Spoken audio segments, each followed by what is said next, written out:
Bonjour, bienvenue à vos 10 minutes juridiques par le cabinet avocat Lando Associés. Pour VK, on va parler de handicap et de fonction publique, 20 ans après la grande loi de 2005. Mais tout de suite, les brefs de la semaine. En matière d'agents, le Conseil d'État a rendu une décision intéressante sur le point de savoir quel juge fait quoi sur les litiges en matière de pension de retraite des agents publics. Et le Conseil constitutionnel a censuré la règle selon laquelle on ne pouvait pas recruter un agent public en méconnaissance d'un avis, ou en l'absence d'avis dans certains cas, donc, de la haute autorité pour la transparence de la vie publique. En matière de contrat, est-ce qu'on peut zapper ou pas la phase de négociation prévue par le règlement de consultation? Réponse avec le théâtre de la Réunion, pendant celui de Cergy-Pontoise, traite de la question des parts de marché réservées pour les PME et des conséquences en leur absence. Nous sommes à 1 an et 1 mois et demi des élections de 2026 pour les municipales et rappelant leurs engagements antérieurs, l'AMF, l'AMRF, Intercommunauté de France et le HCE ont réaffirmé leur demande pour un scrutin de liste pour toutes les communes, même en dessous de 1000 habitants, avec parité, mais avec possibilité de liste incomplète en dessous ce seuil. Pendant que est remis sur la table la question de savoir si on va réformer ou pas le mode de scrutin à Paris, Lyon et Marseille. Il semblerait qu'il y ait un créneau pour ces deux réformes d'ici à mars 2026, mais c'est encore incertain.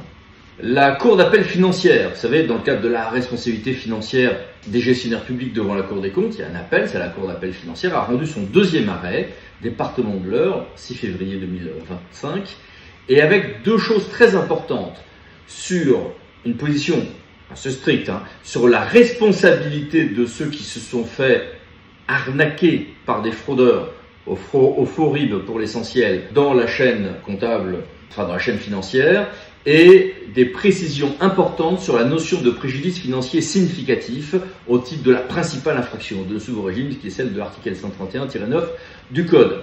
On a eu 2 décisions, coup sur coup, sur le point de savoir quelle est la marge de manœuvre des communes pour dénommer un lieu-dit, un espace, une place, une rue, au regard des principes de neutralité et du contrôle du juge là-dessus. Est-ce que l'on peut dénommer une rue d'après un ancien clandestin de l'OS, Pierre Sergent, condamné à mort, même si celui-ci était également résistant? Non, nous dit le théâtre de Montpellier, dans une affaire qui concernait Perpignan. Et passons à Biarritz. Est-ce qu'on doit renommer un quartier et une rue historique de cette ville, dont le nom, aux origines historiques discutées d'ailleurs, choque aujourd'hui? Désolé de cette expression, la négresse. Eh bien, c'était non, il n'y a pas d'obligation de faire cette cancellation pour le théâtre Pau. Censure en sens inverse par la CA de Bordeaux, 6 février 2025. Il y a bien obligation pour le maire de Biarritz de saisir son conseil municipal pour renommer cette rue et ce quartier. En matière d'aménagement et également d'environnement, il y a un terrible duel à 3 entre logements sociaux à construire, difficile à trouver des terrains et la notion d'espèces protégées. En première instance, un juge avait donné une position, et appel aussi, très stricte, estimant que par exemple il n'y a pas donc de raison impérative d'intérêt public majeur à faire du logement social, surtout quand on respecte les seuils. Donc ça ne pourra pas être une raison pouvant justifier une atteinte aux espèces protégées. Le Conseil d'État a censuré cette position avec des apports importants. D'abord, le logement social peut bien fonder une telle RIPM, raison impérative d'intérêt public majeur, pouvant dans certains cas justifier une atteinte aux espèces protégées, même quand on respecte les seuils, mais avec un mode d'emploi assez subtil. Et sur le cadre juridique de cette protection des espèces protégées, cet arrêt est également assez important au-delà de la question du logement social. En matière d'environnement, le théâtre de Versailles nous a dit qu'un plan de prévention du bruit dans l'environnement, adopté par un département donc pour ses infrastructures routières, est-il un acte susceptible de recours? Eh bien non, nous dit le théâtre de Versailles. Oui, mais attention, il y a des jurisprudences en sens inverse, très clairement, à manier avec prudence. Et puis l'autorité de la concurrence s'est exprimée avec un avis intéressant que je vous invite à regarder sur la prise en charge collective des surcoûts et risques associés à la transition agroécologique. Et puis les mini-brèves, que voici. Et que voilà. Et que voici encore. Mais passons à notre grand dossier. Fonction publique et handicap, 20 ans après. 20 ans après quoi? Jour pour jour, après la loi du 11 février 2005, un certain nombre d'obligations existent. Voici quelques-unes à l'écran. Et il y a différents outils d'aide ou de financement. Parlons de tout ceci avec donc Madame Françoise Descamps-Cronier, qui préside le Fonds pour l'insertion des personnes handicapées dans la fonction publique, FIPAF-HFP. Bonjour Madame la Présidente. Bonjour. Eh bien, première question, 20 ans, jour pour jour, après la loi handicap, quel est votre regard sur les évolutions en matière de handicap et de fonction publique? Oui, c'est vrai que voici maintenant 20 ans que cette loi du 11 février a été adoptée avec un intitulé ambitieux et prometteur, l'égalité des droits, la participation, des droits et des chances, la participation et la citoyenneté des personnes handicapées. Et elle pose effectivement un principe général important de non-discrimination et qui reconnaît que toute personne en situation de handicap a droit effectivement à la solidarité de l'ensemble de la collectivité nationale et a droit surtout à l'accès aux droits fondamentaux reconnus de tous les citoyens ainsi que sur l'exercice de sa citoyenneté. Ce qui induit des changements majeurs, notamment en matière d'accessibilité universelle, en matière de ressources, de droit à la compensation, d'intégration scolaire et puis d'insertion professionnelle. Et cette loi a créé le Fonds pour l'insertion des personnes en situation de handicap, le FIP, pour accompagner les employeurs publics à mieux recruter, maintenir en emploi et accompagner dans les parcours professionnels et la formation les personnes en situation de handicap. Alors, sur les 20 dernières années, le taux d'emploi des personnes en situation de handicap dans les trois versants de la fonction publique a augmenté de façon assez significative puisqu'il atteint 5,93% en fin 2024 contre 3,55% en 2006. Je ne sais pas avoir une vision comptable, mais c'est pour montrer effectivement une évolution.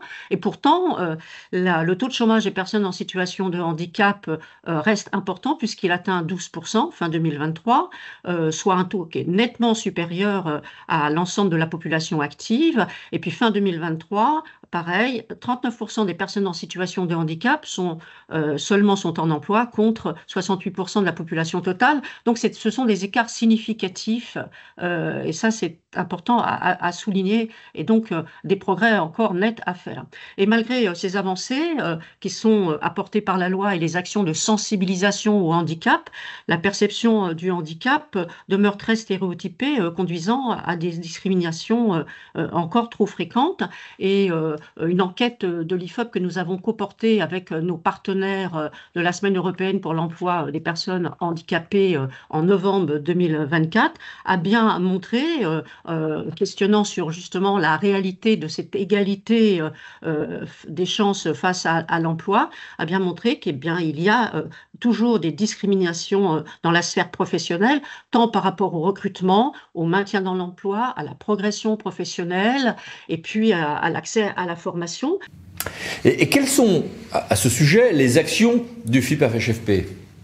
Alors, le FIPHFP agit au service des employeurs publics, à la fois fonction publique d'État, fonction publique hospitalière, fonction publique territoriale, et il finance des actions de recrutement, de maintien en emploi, de parcours professionnels, pour l'accompagnement de ces parcours professionnels dans les trois versants de cette fonction publique. Et il intervient sur l'ensemble du territoire, parce qu'il y a un maillage territorial du FIPHFP, car nous intervenons en proximité auprès des employeurs, à la fois pour être plus efficace et plus efficient dans à la fois notre expertise et dans l'accompagnement des politiques handicap au sein des différents employeurs publics. On agit par l'intermédiaire d'une plateforme des aides, une plateforme en ligne, ou par le biais du conventionnement que nous espérons toujours plus important, puisque ça permet d'avoir une politique beaucoup plus globale sur le handicap. Et nous intervenons aussi beaucoup avec des partenaires, tant au niveau national qu'au niveau local, avec tous ceux qui interviennent bien sûr dans le champ de l'emploi et du handicap, et par des partenaires qui, par exemple, au niveau des collectivités locales, c'est le CNFPT, c'est aussi les centres de gestion. Nous avons aussi voté un programme exceptionnel pour axer aussi des priorités, même si nous intervenons dans tous les champs que je viens de dire, notamment en ciblant vraiment l'accessibilité numérique, puisqu'on s'est bien rendu compte que nombre d'applicatifs métiers ne sont pas accessibles. Une action très forte aussi sur les parcours professionnels et puis aussi sur les handicaps invisibles qui sont très peu compris et très mal appréhendés, ainsi que sur les nouveaux espaces de travail et les nouvelles modalités de travail.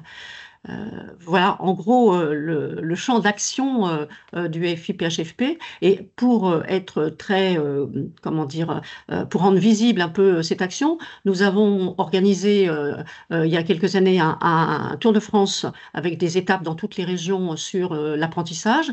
L'année dernière, et ça s'est terminé en décembre 2024, un Tour de France sur les handicaps invisibles. Et là, nous entamons avec les 20 ans un Tour de France justement pour donner plus de lisibilité à nos actions et puis pour échanger sur les bonnes pratiques et sur les suggestions à prendre en compte pour permettre de mieux fonctionner et de mieux s'adapter aux demandes à la fois des employeurs et puis des bénéficiaires finaux que sont les personnes en situation de handicap. Et quelles sont vos préconisations opérationnelles en ce domaine? Oui, alors, préconisation plus opérationnelle, parce qu'effectivement, le FIPHFP se veut pragmatique et accompagne par des mesures concrètes les employeurs publics. C'est d'abord, ne jamais baisser la garde, parce que les avancées, même si les avancées sont indéniables, il faut rester vigilant pour à la fois ne pas reculer sur les acquis et au contraire permettre des avancées et garder effectivement tout ce qui a été induit par les Jeux olympiques et paralympiques et travailler sur les stéréotypes et préjugés qui sont liés au handicap. Ça, c'est essentiel. Et donc, sensibiliser toujours et toujours les collectifs de travail, les employeurs, parce que ça nous paraît indispensable pour faire avancer les choses. On veut poursuivre notre travail sur l'accessibilité. Puisque l'accessibilité numérique, il y a beaucoup de progrès encore à faire et c'est des outils qui nous mobilisent davantage au quotidien maintenant et qui peuvent empêcher les parcours professionnels. Et justement sur les parcours professionnels, eh bien, on veut continuer à développer notamment des dispositifs de coaching, de co-développement des personnes en situation de handicap, comme ça a été fait dans le cadre de l'égalité professionnelle femmes-hommes avec les talentueuses, avec un dispositif Handitalent qu'on voudrait dupliquer et développer encore et encore. On voudrait effectivement continuer à développer les aides et à fluidifier et simplifier nos procédures. En cela, on est aidé par notre comité des usagers que nous avons installé en 2023 et qui pointe un peu les difficultés de dysfonctionnement ou d'amélioration du fonctionnement et notamment de notre plateforme et notre catalogue des interventions. Voilà, c'est en gros, et de simplification, ça je l'ai dit, et puis d'expertise, de continuer à travailler sur l'expertise que nous avons essayé de développer. Ça me semble fondamental, en plus effectivement du travail de réflexion que nous avons sur la mobilisation à avoir pour rendre plus efficiente notre action. Et quels sont vos espoirs et les évolutions juridiques attendues à ce jour? Alors, d'abord, nous avons voté en décembre 2024 un plan stratégique, une ambition stratégique d'aujourd'hui à 2030, dans lesquelles, effectivement, nous nous appuyons sur à la fois des valeurs d'engagement, de solidarité et d'efficience, les trois termes sur lesquels effectivement on appuie notre action. Et puis nous avons la volonté d'avoir des objectifs aussi chiffrés, sans avoir de vision comptable, mais c'est en même temps important allié à tout ce qui est qualitatif, et notamment d'atteindre les 6% de taux de bénéficiaires d'emploi de travailleurs handicapés d'ici effectivement 2030, en essayant de l'avoir avant, mais dans chaque versant de la fonction publique, ce qui n'est absolument pas le cas en ce moment. Et puis, en allant plus loin, d'avoir aussi ces 6% dans chaque catégorie. A, B et C des 3 versants de la fonction publique. Ce qui est un vrai challenge puisqu'on sait que la majorité des situation de handicap, des travailleurs en situation de handicap sont plutôt en catégorie C. Donc c'est effectivement des objectifs que nous avons et pour cela effectivement nous travaillons beaucoup avec ou de plus en plus avec les universités, avec l'école de la haute santé publique de Rennes, avec des recherches notamment sur les référents handicap qui sont un maillon important pour élaborer et faire le suivi des politiques handicap chez les employeurs, et puis aussi du travail sur tout ce qui peut être impactant sur travail et cancer, et donc sur toutes les maladies chroniques qui impactent la vie professionnelle, en essayant d'être innovant et à travers des expérimentations et du travail de recherche en amont qui me permettent d'avancer aussi sur tous ces sujets. Alors sinon, vous me posiez la question aussi en termes réglementaires et législatifs. Alors c'est vrai que nous souhaitons avancer, nous, dans le terme en termes de... parce que nous intervenons plutôt dans la compensation, hein, c'est dans la loi 2005, et c'est vrai que l'action de notre fonds serait renforcée s'il était doté effectivement de compétences en matière de prévention de l'usure professionnelle et de tout ce qui est les actions contre la pénibilité. Les conditions de travail, on le sait, sont un enjeu fort hein, pour préserver la santé des agents dans leur carrière, des carrières qui s'allongent par ailleurs, et certains ne pourront plus exercer certains métiers. Et si nous n'intervenons pas dans le domaine de la prévention, eh bien, le réservoir du handicap se remplit structurellement. Et je crois qu'à ce moment-là, on est loin d'avoir rempli les missions qui devraient être les nôtres. Je parle de conditionnel puisque la loi ne nous permet pas d'intervenir dans la prévention. Mais c'est un domaine dans lequel on espère pouvoir intervenir dans un futur proche. Et ceci, je crois que vous y tenez beaucoup dans le cadre d'une politique globale, n'est-ce pas ? Oui, tout à fait, une approche systémique, hein, avec une démarche complètement intégrée, transversale au sein des politiques des employeurs publics. C'est ce qui me semble être beaucoup plus efficient pour avancer sans stigmatisation, mais en ayant une démarche qui soit une démarche universelle en quelque sorte. Hein. On parle d'accessibilité universelle, et ben, il faut que tout soit universel pour faire en sorte que les politiques soient globales. Bah, très bien, merci beaucoup, au revoir. Au revoir. Et merci à vous. À bientôt pour une nouvelle vidéo, les 10 minutes juridiques, parlant d'associés pour VK. Pensez à vous abonner, c'est par là. Merci, au revoir.